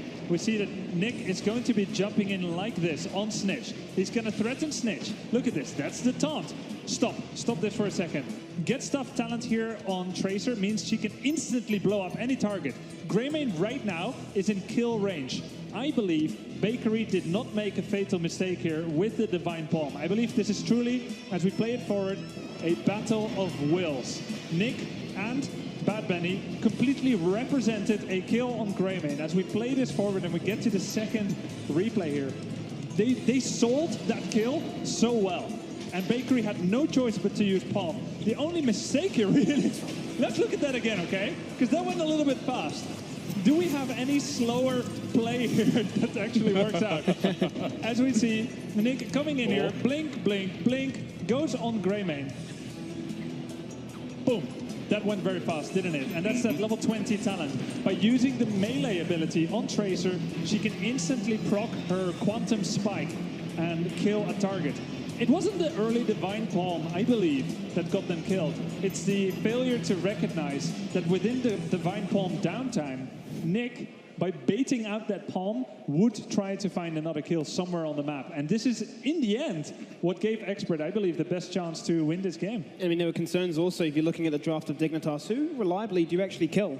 You know, they're all these beefy targets, quite elusive to that same manner as well, but you're thinking, okay, they have this strong early game, they have this control squad, this sort of like five-man ganking squad, so to speak, and that was a big part as to why they dictated those shrines and found themselves in a position as they did. But Expert, they stall, they get a pick like you described, and they come away with a 2-0, which you wouldn't imagine was going to be the scoreline going into this head-to-head between both EU powerhouses. A big question, Jay, how that arose a few months ago was actually when Expert was able to go to the Western Clash over Team Dignitas and then able to make this the final going up against Fnatic. Everyone's like, but that wouldn't have happened if Team Dignitas was here. That wouldn't have happened if Team Dignitas was here on a LAN setting. And then, you know, they played twice in the phases, etc., and it was very close each time. But on a LAN setting, Team Expert versus Team Dignitas, a very different story to what we all predicted. As Kevin pointed out, the relief on Bad Benny's face showing up to such a huge stage. I mean, we had a huge audience watching that here live, so you know the pressure is going to be there. The fact that they can step up their game in a live setting, as you said, yeah, they come in as the number 3 seed, but I think we all know that in Europe, it's always kind of been about a top 3. Yeah. Liquid kind of fell off. Expert happily picked that up. And as you said, the second place at Western Clash, it seemed like just a step in the right direction. This is another monster step for them to continue on. What stood out to you, Jay, when you were able to kind of observe Expert as you did over these past 2 games? The thing about it is that they started to, I guess, it really relied on Nick. I really can't speak highly enough about them. I've watched every single one of his Vala games, his Tracer games, things like that from his perspective. And it seems like when I compare him to other people in his region, in North America, I've watched all these games from individual perspectives. He does a lot of the little things right. That thing that Grubby pointed out is one of the single best plays you will see, baiting that out. And it's moments like that. It's just another notch above everybody else. It's that we've always known them to be weird. They've changed their draft. They still have all the little macro tricks that they do that only in Europe really exist. So that's why I think Bad Benny's like, hey, we had good results against Black. Black doesn't have the same familiarity, so there's a lot that they do. They put a lot on the shoulders of Nick, obviously, I think, in that carry role. And then, of course, their macro game, it really seems they're coming into a form that is a strong contender.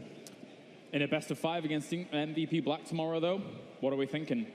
Expert looked good today. Yeah. I'm still a little shocked that Team Dignitas has been eliminated from the tournament, but it's by a very worthy challenger. Expert looked good. MVP Black looked absolutely dominant, but against probably a slightly weaker opponent. So I believe we could have quite an even match on our hands. Yeah, definitely if it goes to the full best of 5. And of course, MVP Black is no stranger to the idea of something like a Medivh causing some problems. So that's definitely something that they're going to have to consider as well, Skimmy. Yeah, I mean, you've got to obviously run your mind back to what happened with Roll20 when they ran with the Medivh and they ran with the Diablo, and they said, look, this is what NA do, and this is how we're going to try and beat the Koreans and, you know, bring you down that little peg from your high horse, so to speak. But I mean, yeah, in the best of 5, there is obviously a lot to discuss. There's a lot to envision. I think it comes down to the draft. Once again, this is MVP Black, arguably the best drafting team in the world. Are they going to be that one step above and have that much that they've stuck and sort of hidden away from the Korean boot camp that Expert got to experience? On the flip side, this is I guess for a team like Team Dignitas, a round of 8 here on the international world stage.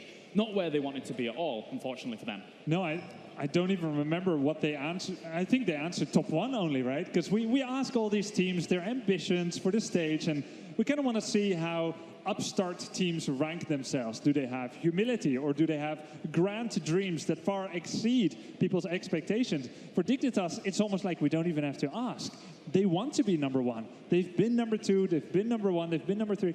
They want to win, and now top 8, it feels strange, but I feel like they're going to have to go into a period of soul searching. Dignitas has been one of the biggest household names in Europe, and to lose out here in the quarterfinals, it's, for them, I imagine, unacceptable. Well, exactly. I mean, on the LAN stage, this is their lowest performance since 2015. That's a long, long time ago for a team like Team Dignitas here, Jay Howe, to feel that kind of level of defeat here, unfortunately, for them. I really tried to figure out what it was that made Dignitas just not seem at the top. We saw the double support meta kind of come into play. It forced Snitch off the flex role over onto the hard carry role. Mene, obviously known for playing mages, but with all the different armor in the game, it makes them a little less appealing, things like that. That burst style, you need more sustain. And so it's felt a lot different since they made that change, and it almost feels like the meta maybe got a little bit of them here in the second phase, obviously failing to qualify for Western Clash. Picked it up in Europe, showed up here, but I really wonder if the meta, maybe as Grubby said, doing some soul searching, maybe a little bit of practice on some different heroes. We'll see them, I'm sure, going forward, but probably a different style. Well, of course, 72 heroes in Heroes of the Storm currently, with a few more going to be joining us later down the line, of course, with the reveal of Alex Straza and Hanzo. Very excited for that. But of course, the key art here for Blizzcon for Heroes of the Storm is an itty-bitty little guy called Probius. Okay, he's kind of big. He's a pro. But he can be pretty big, but he's small all the same. Let's head over to Probius, who is with Solid Jake. What's up? Thank you, James. And yes, I am here with Probius, actually. He's about 6 feet tall here at BlizzCon 2017. And Probius, who are you rooting for here at BlizzCon 2017? It's a kind of a weird opinion there, Probius, but I'll accept it. I'll accept it. Now, Probius, we know a lot about you. You joined us here in the Nexus this year. But before that, you had that epic defense on Ire where you had to defend off the Protoss. What was going through your mind when you were summoning that pylon to save your forces? Yeah, it was pretty scary. It was pretty scary when that was going down. Probius, when it comes down to it, who is your Protoss best friend? He likes Artanis. Tassadar's kind of lame, but he's all right, I guess. Well, guys, Probius is going to be roaming around all weekend long here at BlizzCon, and I'm going to be meeting a lot of the players that are here at the event, behind-the-scenes footage, all on the Blizzard Heroes of the Storm esports Twitter account, so be sure to check it out. Check out Probius, as he'll have his own stream roaming around, and we'll see you later. Back to you, James. Thanks very much, Solid Jake. Don't let him cannon rush you, that little guy. It's a feisty one. As we continue things here for the HGC 2017 finals. Always nice to hear from Probius. Actually, we don't really get to hear from Probius too much, but there we go. It happened. I'll tell you what. I had some crazy times with Probius a few years ago. Oh, yeah? I was really. I can't talk about it here. You know, proxy gating, forgating, but him and me go way back. I remember all of that in StarCraft 2. Nice stuff. Nice stuff. All right, gentlemen. Thank you very much. We are ready to go to a short break, but when we return, we have 2 more round of 8 matches coming for the HGC finals.